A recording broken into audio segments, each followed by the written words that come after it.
Good morning dear student, welcome to the way of solution number 1 study channel West Bengal. তো আমি তোমাদের Dutton sir. তোমরা এখন পাচ্ছ আপকামিং মিসলেনিয়াস পরীক্ষার জন্য একটা মিক্সড জিকে প্র্যাকটিস।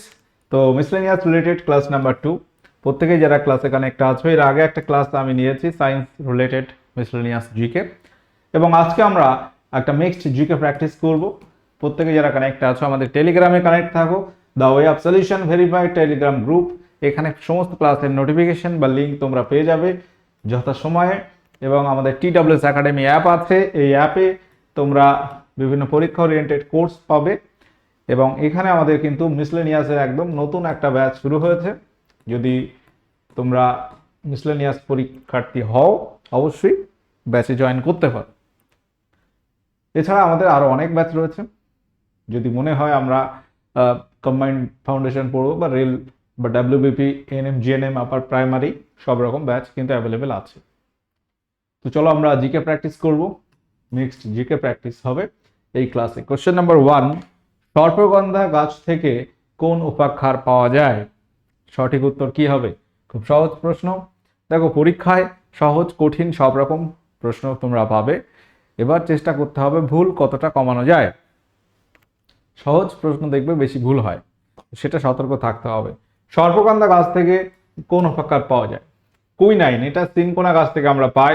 সর্পগন্ধা গাছ থেকে রেসারপিন পাওয়া যায়, যেটা উচ্চ রক্তচাপ নিয়ন্ত্রণের ওষুধ তৈরিতে ব্যবহার হয়। ডাটুরিন আমরা ধোত্রা গাছ থেকে পাচ্ছি। মরফিন হচ্ছে কোন গাছ থেকে পাচ্ছি? আফিম।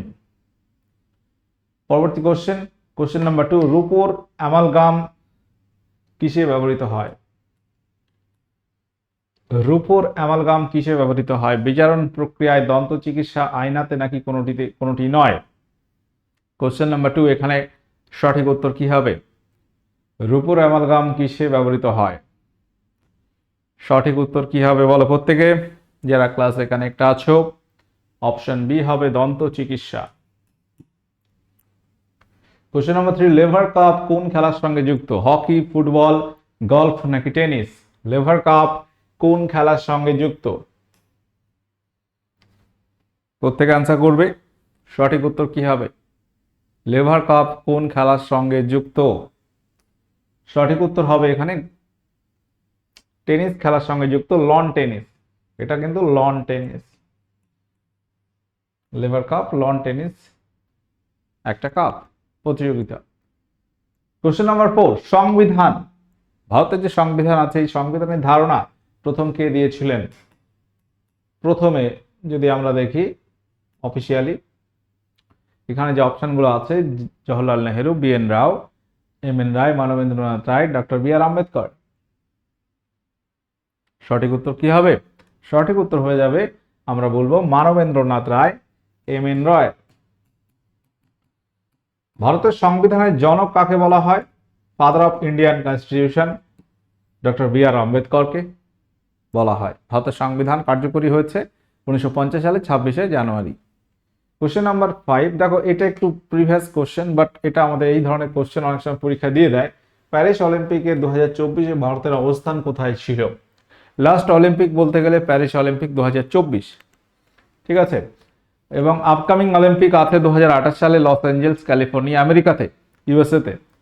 তো 2024 হচ্ছে লাস্ট অলিম্পিক হয়, যেটা প্যারিসে হয়েছিল, ফ্রান্সের রাজধানী প্যারিস। সেখানে ভারত টোটাল পদক পেয়েছিল কটি? 5টি। তো সেই অনুপাতে আমরা যদি দেখি ভারতের র্যাঙ্ক 71 হয়, 71, 71 র্যাঙ্ক ছিল ভারতের। Question number 6, Goa.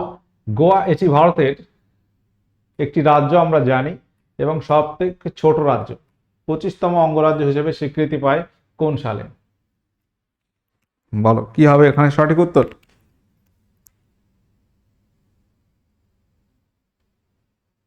প্রত্যেকে অ্যান্সার করবে। গোয়া ভারতে 25তম রাজ্য হিসেবে স্বীকৃতি পায় কোন সালে?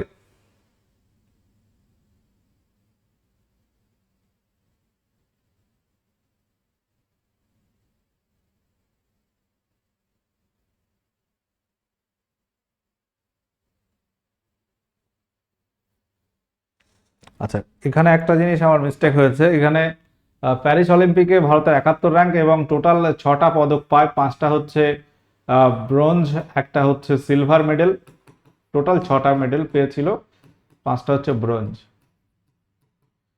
মোট হচ্ছে 6টা পদক পেয়েছিল। প্যারিস অলিম্পিকে ভারতের অবস্থান ছিল 71। গোয়া হচ্ছে 1987 সালে ভারতের অঙ্গরাজ্যের মর্যাদা পাচ্ছে। ভারতবর্ষের টোটাল বর্তমান রাজ্য আছে 28টি, এবং এটা ছিল 56তম অ্যামেন্ডমেন্ট। 1900 অ্যামেন্ডমেন্টটা সম্ভবত 86-তে হয়, এটা 87-তে অঙ্গরাজ্যে স্বীকৃতি পায়, এবং এটা 12তম অ্যামেন্ডমেন্টের দ্বারা গোয়া এবং দমন দিউ এগুলো ভারতের কন্ট্রোলে আসে। গোয়া আগে পর্তুগিজদের দখলে ছিল 1961-তে, 1961 সালে এটা ভারতের দখলে আসে এবং এটি কেন্দ্রশাসিত অঞ্চলের মর্যাদা পায়, এবং এটি রাজ্যের মর্যাদা পেয়েছে 1987 সালে এসে। কোশ্চেন নাম্বার 7, নিম্নলিখিত কোন অ্যাসিডটি মানব দেহের পাকস্থলীতে পাওয়া যায়? কোনটা পাকস্থলীতে পাওয়া যায় বলো? Sulphuric acid, nitric acid, acetic acid নাকি হাইড্রোক্লোরিক অ্যাসিড? কোশ্চেন নাম্বার 7, এখানে সঠিক উত্তর কি হবে? মানুষের পাকস্থলীতে পাওয়া যায় কোন অ্যাসিড? সঠিক উত্তর এখানে হয়ে যাবে HCl, hydrochloric acid. Option D এখানে সঠিক উত্তর আছে। ক্লিয়ার? অপশন ডি এখানে রাইট অ্যান্সার হবে। অষ্টম শিখ গুরুর নাম কি? শিখদের আমরা টোটাল 10 জন শিখ গুরুর নাম পাই।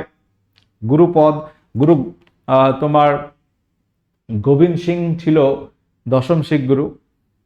গুরু নানককে প্রথম গুরু ধরা হয়, তারপর গুরু অঙ্গদ, গুরু তোমার অমর দাস, গুরু তোমার রামদাস, গুরু অর্জুন, ঠিক আছে, গুরু হরগোবিন্দ, হরকিষেন, অমর দাস, এইগুলো তো আছেই। গুরু তেগ বাহাদুর নবম গুরু, পঞ্চম গুরু অর্জুন, রামদাস চতুর্থ। ক্লিয়ার? তো এইগুলো আমরা মাথায় রাখবো, এবং অষ্টম গুরু ছিল গুরু হরকিষেন। অপশন ডি এখানে রাইট অ্যান্সার হবে। 10ম গুরু গুরু গোবিন্দ সিং, এটা খুব ইম্পর্টেন্ট। 10ম, নবম গুরু তেগ বাহাদুর, পঞ্চম গুরু অর্জুন, পঞ্চম গুরুকে মৃত্যুদণ্ড দেয় সম্রাট জাহাঙ্গীর, এবং নবম গুরু তেগ বাহাদুরকে মৃত্যুদণ্ড দেয় ঔরঙ্গজেব। এটা পরীক্ষা আসে। রামদাস, তার সময় আমরা দেখব তিনি ছিল চতুর্থ, অমর দাস তৃতীয়।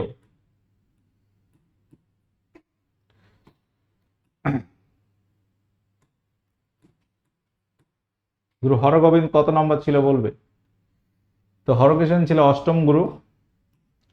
গুরু রামদাসের সময় অমৃতসর স্বর্ণ মন্দির নির্মাণ শুরু হয়, এবং অর্জুনের সময় সেটা কমপ্লিট হয়েছিল। পরবর্তী কোশ্চেন নাম্বার 9 বলছে সঙ্গম বংশের শ্রেষ্ঠ রাজা কে ছিলেন? সঙ্গম বংশ, এটা কোথাকার বংশ, কোন সময়কার? দেখো, ভারতবর্ষে যখন তোমার তুগলক বংশ চলছে দিল্লির সুলতানি যুগে, তুগলক বংশে মোহাম্মদ বিন তুগলকের সময় দক্ষিণ ভারতে আমরা দেখব বিজয়নগর বলে একটা স্বাধীন রাজ্য গড়ে ওঠে, আর একটা গড়ে ওঠে বাহমনি। বিজয়নগর এবং বাহমনি, এই বিজয়নগর সাম্রাজ্যের মধ্যে আমরা যদি দেখি পরপর 4টে রাজবংশ বা রাজত্ব করেছিল। প্রথমটাই সঙ্গম বংশ। সঙ্গম বংশের প্রতিষ্ঠাতা হচ্ছে হরিহর এবং বুক্ক, 2 ভাই, হরিহর বুক্ক, তারা এই বংশের প্রতিষ্ঠাতা। সঙ্গম বংশ, তারপর দেখবে সালুব বংশ, সালুব বংশের পরে তুলুব বংশ, তুলুবের পর আরবিডু বংশ। এই 4টে বংশ পরপর বিজয়নগর সাম্রাজ্য রাজত্ব করেছে, এবং সঙ্গম তার মধ্যে প্রথম বংশ। এবং সঙ্গম বংশের শ্রেষ্ঠ রাজা দেখবো আমরা দ্বিতীয় দেবরায়। কৃষ্ণদেব রায় হচ্ছে তুলুব বংশের শ্রেষ্ঠ রাজা। তুলুব বংশের, তিনি কিন্তু সঙ্গম বংশের নয়, তুলুব বংশের শ্রেষ্ঠ রাজা তিনি। পাশাপাশি কৃষ্ণদেব রায়কে গোটা বিজয়নগর সাম্রাজ্যের যত সম্রাট এসছে, যত রাজবংশ এসছে, তার মধ্যে আবার শ্রেষ্ঠ রাজা বলা হয় কৃষ্ণদেব রায়কে। এই জায়গাটা কিন্তু গুলিয়ে ফেললে হবে না। কৃষ্ণদেব রায় তুলুব বংশের ছিল, পার্টিকুলারলি যদি যখন সঙ্গম বলা হবে তখন দ্বিতীয় দেবরায়, সঙ্গমের পর সালুব, সালুবের পর তুলুব, তুলুব বংশে গিয়ে আমরা দেখব কৃষ্ণদেব রায়। কৃষ্ণদেব রায় কিন্তু বাবরের সমসাময়িক। ঠিক আছে? পরবর্তী কোশ্চেন, পৃথিবীর যমজ গ্রহ কাকে বলা হয়? পৃথিবীর যমজ গ্রহ কোনটি? বুধ, মঙ্গল, শুক্র, নেপচুন। তাহলে এখানে উত্তর কি হবে?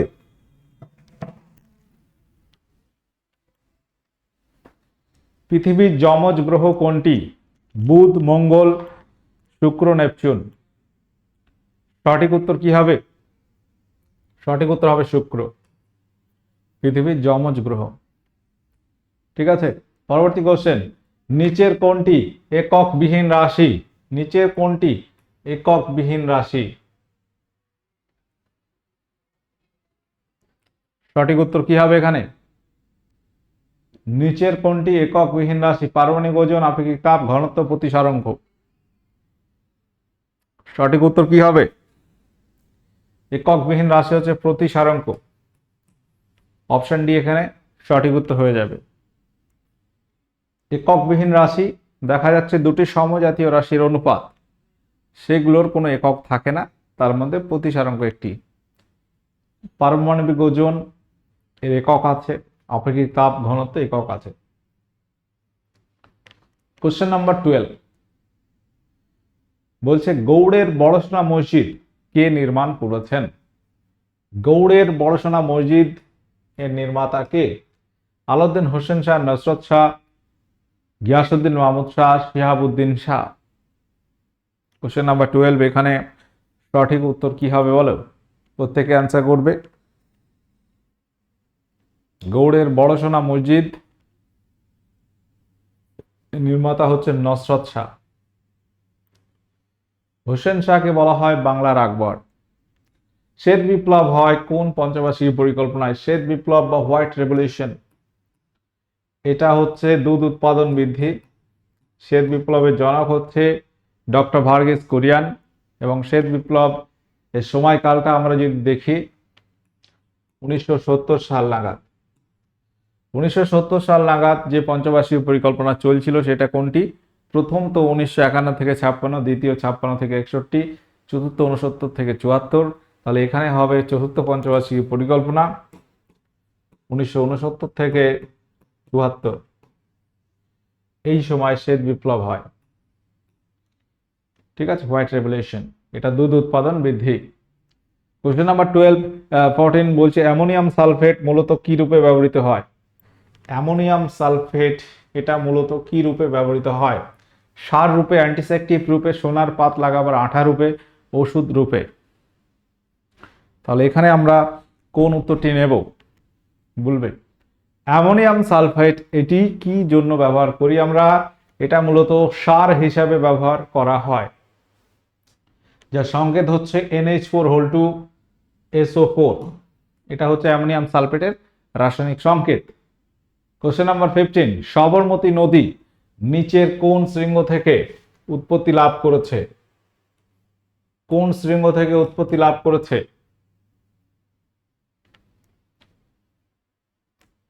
হারাবল্লী, সাতপুরা, বিন্ধ্য, পশ্চিমঘাট। আহমেদাবাদ শহর যেটা সবরমতী নদীর তীরে আছে, এটি কোন শৃঙ্গ থেকে উৎপত্তি লাভ করেছে? সঠিক উত্তর কি হবে? সঠিক উত্তর এখানে হয়ে যাবে অপশানে আরাবল্লী। অপশানে আরাবল্লী এখানে রাইট অ্যান্সার হবে। উত্তর মেরুতে ভারতের গবেষণা কেন্দ্রের নাম কি? উত্তর মেরুতে ভারতের গবেষণা কেন্দ্রের নাম কি? মৈত্রী, হিমাদ্রি, দক্ষিণ গঙ্গোত্রী নাকি কোনোটি নয়? উত্তর মেরু, যেটাকে আমরা সুমেরু বলছি, এখানে ভারতের গবেষণা কেন্দ্রের নাম কি? প্রত্যেকে অ্যান্সার করবে। সঠিক উত্তর হবে দক্ষিণ গঙ্গোত্রী, না হিমাদ্রি এখানে রাইট অ্যান্সার হয়ে যাবে। অপশন বি এখানে রাইট অ্যান্সার হবে। ওকে, পরবর্তী কোশ্চেন কোন মহাকাশযানে চেপে মানুষ প্রথম চাঁদে পৌঁছেছিল?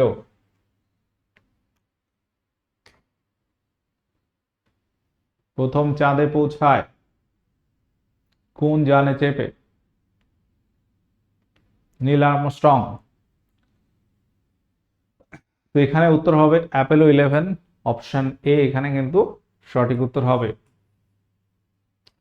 ম্যান্ডামাস কথার অর্থ কি? ম্যান্ডামাসটা এটা কি অ্যাকচুয়াল? তো ভারতের সংবিধানে দেখবে মৌলিক অধিকার আছে, এবং মৌলিক অধিকার কোনো ব্যক্তির যদি গর্ব হয় সে আদালতে যেতে পারে।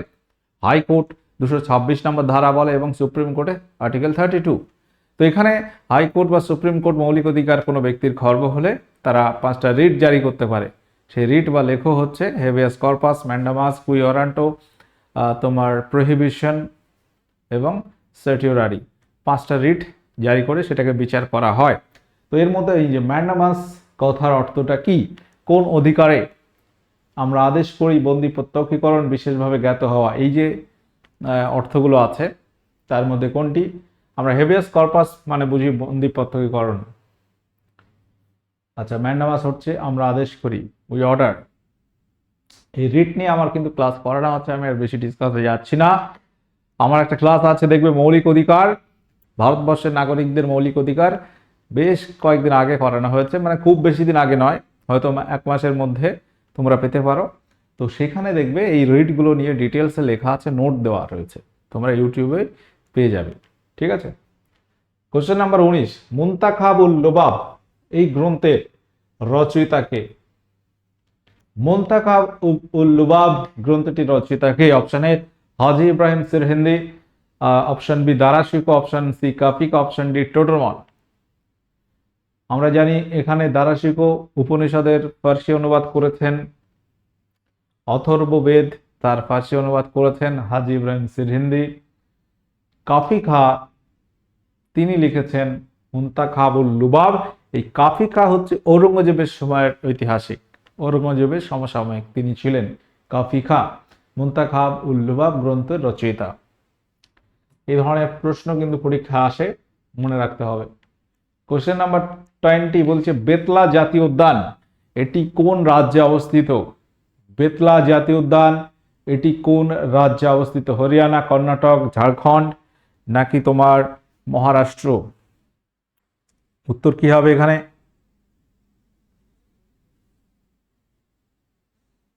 বেতলা জাতীয় উদ্যান এটি কোথায় অবস্থিত?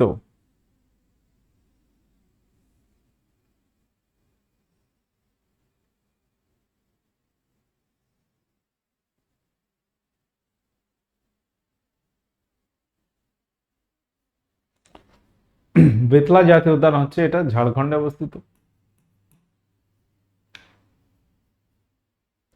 প্রত্যেকে যারা ক্লাসে আছো, আমাদের কিন্তু বেশ কয়েকটা ব্যাচ কিন্তু শুরু হয়েছে, তার মধ্যে পিএসসি মিসলেনিয়াস একদম নিউ ব্যাচ, এটা তোমরা পেতে পারো। পাশাপাশি কম্বাইন্ড ফাউন্ডেশন একদমই নিউ ব্যাচ, যে কোনো পরীক্ষার্থীর জন্য এটা ইম্পর্টেন্ট একটা ব্যাচ। পাশাপাশি আপার প্রাইমারি এনএম জিএনএম রেলের ব্যাচ আছে, ডাব্লিউকেপির ব্যাচ কিন্তু আমাদের আছে। তো প্রত্যেকে যদি প্রয়োজন মনে করো অবশ্যই দেখে নেবে যে কোনটা তোমার জন্য, সেই ব্যাচে তুমি জয়েন করতে পারো।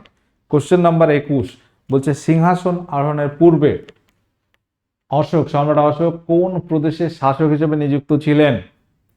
তো অশোক সম্পর্কে আমরা অনেক কথাই জানি। অশোকা দ্য গ্রেট ভারতের একজন বিখ্যাত শাসক বা রাজার মধ্যে তাকে রাখা হয়। তো সম্রাট অশোক তিনি কোন বংশের ছিলেন? মৌর্য বংশের। মৌর্য বংশের শ্রেষ্ঠ রাজা আমরা তাকে জানি। অশোককে বলা হচ্ছে মৌর্য বংশের শ্রেষ্ঠ রাজা। এই সম্রাট অশোক সম্পর্কে আমরা বিভিন্ন প্রশ্ন পরীক্ষায় পাই, প্রিয়দর্শী বা তোমার কাকে বলা হয়? অশোককে বলা হয় সম্রাট অশোক। তিনি সিংহাসনের আগে তক্ষশিলার শাসক ছিলেন। তক্ষশিলা, পাশাপাশি অশোকের সময় তৃতীয় বৌদ্ধ সম্মেলন হয় কোথায়? পাটলিপুত্রে হয়। অশোকের কলিঙ্গ যুদ্ধ কত সালে হয়? খ্রিস্টপূর্ব 261 অব্দে। পাশাপাশি অশোক বৌদ্ধ ধর্ম গ্রহণ করে, আমরা জানি অশোকের সময় তৃতীয় বৌদ্ধ সম্মেলন, সেখানে ত্রিপিটকটা কমপ্লিট হয়। ক্লিয়ার? এইগুলো কিন্তু পরীক্ষা আসে। এবং অশোকের কলিঙ্গ যুদ্ধের কথা কোন লিপিতে পাওয়া যায়? ত্রয়োদশ লিপিতে পাওয়া যায়। এই পয়েন্টগুলো আমাদের মাথায় রাখতে হবে। কোশ্চেন নাম্বার 22 জংখা এটা কোন দেশের ভাষা? ভুটান, বাংলাদেশ, নেপাল, চীন। এটা কোথাকার ভাষা? সঠিক উত্তর কি হবে? প্রত্যেকেই যারা কানেক্ট আছো, জংখা এটি কোথাকার ভাষা? ভুটান, বাংলাদেশ, নেপাল নাকি চীন? উত্তর হবে ভুটানের ভাষা।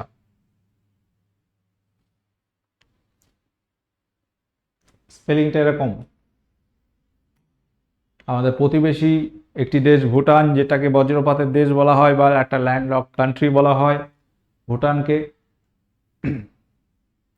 পরবর্তী কোশ্চেন, স্মার্ট মানি শব্দটি কোন ক্ষেত্রে ব্যবহার করা হয়? স্মার্ট মানি এই শব্দটি কোন ক্ষেত্রে ব্যবহার করা হয়? Public cash, internet banking, bank নগদ, নাকি ক্রেডিট কার্ড? কোশ্চেন নাম্বার 23 বলবে স্মার্ট মানি এই কথাটি কোন ক্ষেত্রে আমরা ব্যবহার করে থাকি? সঠিক উত্তর হয়ে যাবে এখানে option D, credit card. Option D এখানে রাইট অ্যান্সার হবে। কোশ্চেন নাম্বার 24, হিরোশিমা দিবস কোন তারিখে পালন করা হয়? হিরোশিমা দিবস এটি কোন তারিখে পালন করা হয়? 9 আগস্ট, 7 আগস্ট, 10 আগস্ট, 6 আগস্ট? তো 1945 সালে আমরা জানি হিরোশিমা এবং নাগাসাকিতে আমেরিকা পারমাণবিক বোমার বিস্ফোরণ করে এবং যেখানে বহু মানুষ মারা যায় এবং দ্বিতীয় বিশ্বযুদ্ধের দেখা যাবে এই তারপর পরে দ্বিতীয় বিশ্বযুদ্ধ সমাপ্ত হয়। হিরোশিমা এবং নাগাসাকি কোথায় বলতো? জাপানের এক শহর। এই হিরোশিমাতে বোমা নিক্ষেপ করা হয়, পারমাণবিক বোমা ফেলা হয় 6 আগস্ট, আর নাগাসাকিতে ফেলা হয়েছিল 9 আগস্ট। নাগাসাকি জাপানের শহর, এবং এখানে যে বোমাটা ফেলা হয় তার নাম ছিল লিটল বয়, আর এখানে যে বোমা ফেলা হয়েছিল তার নাম ছিল ফ্যাটম্যান। নাগাসাকি এবং হিরোশিমাতে পারমাণবিক বোমা নিক্ষেপ করেছিল কারা? আমেরিকা। কোশ্চেন নাম্বার 25, কোনারকের সূর্য মন্দির, এই যে সান টেম্পল, এটি একটি ইউনেস্কো ওয়ার্ল্ড হেরিটেজ সাইট। আমরা জানি ভারতবর্ষে বর্তমানে ইউনেস্কো ওয়ার্ল্ড হেরিটেজ সাইট কটা আছে? 44টি আছে। তার মধ্যে পশ্চিমবঙ্গে আছে কটি? আমাদের পশ্চিমবঙ্গে আছে 3টি। কি কি মনে আছে তোমাদের? তো এখানে ইউনেস্কো ওয়ার্ল্ড হেরিটেজ সাইট ঘোষণা করা হয়েছিল সান টেম্পলকে 1984 সালে, 1984-এ। পশ্চিমবঙ্গে যে 3টি ইউনেস্কো ওয়ার্ল্ড হেরিটেজ সাইট আছে, একটা হচ্ছে সুন্দরবন 1987, দার্জিলিং হিমালয়ান রেলওয়ে 1999 এবং 2023-এ শান্তিনিকেতন। এই 3টি ইউনেস্কো ওয়ার্ল্ড হেরিটেজ সাইট আমাদের পশ্চিমবঙ্গে আছে, এটা আমরা মাথায় রাখবো। কোশ্চেন নাম্বার 26, গ্যাসের ঘনত্ব সর্বোচ্চ হয় কখন?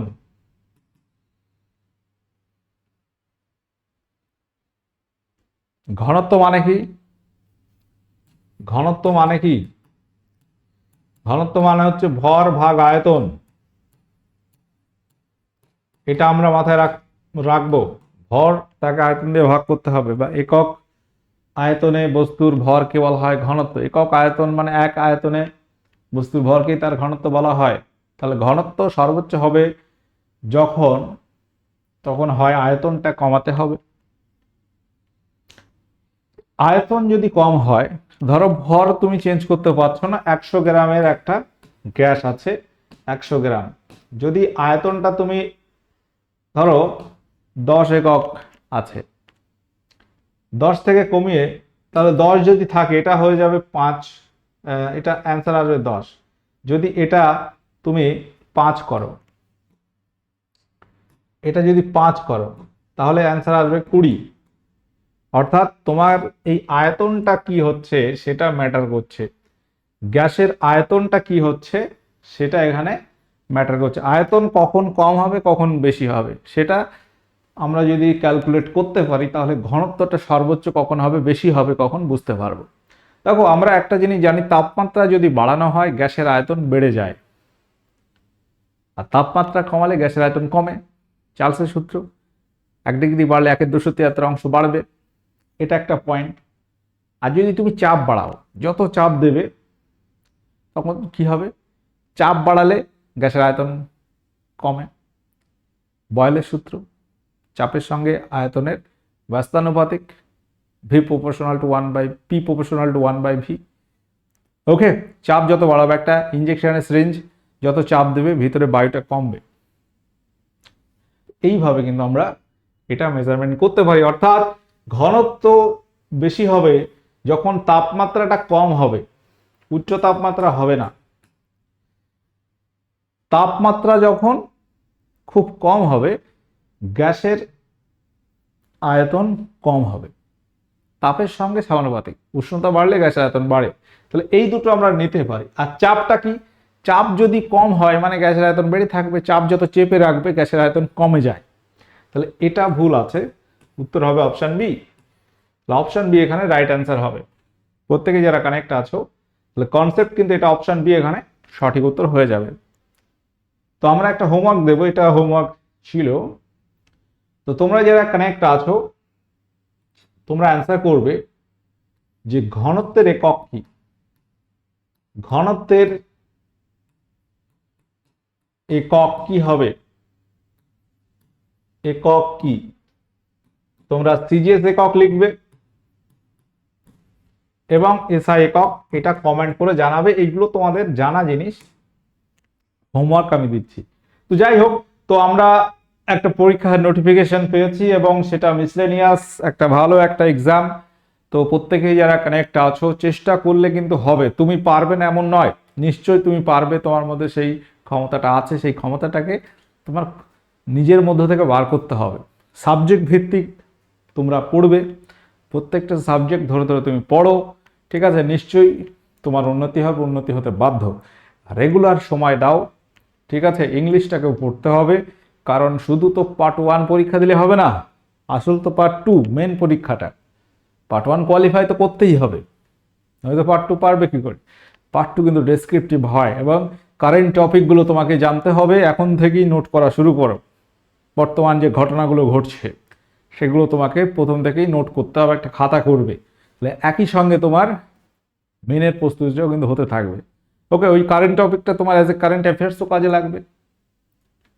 সংবাদপত্র পড়তে হবে, বাংলা ইংরাজি, দৈনিক বাংলাটা পড়ো, ইংলিশ সপ্তাহে একটা করে নেবে, সেটা পড়তে থাকো, ঠিক আছে? লেখার অভ্যাসটা দরকার পার্ট 2 এর ক্ষেত্রে।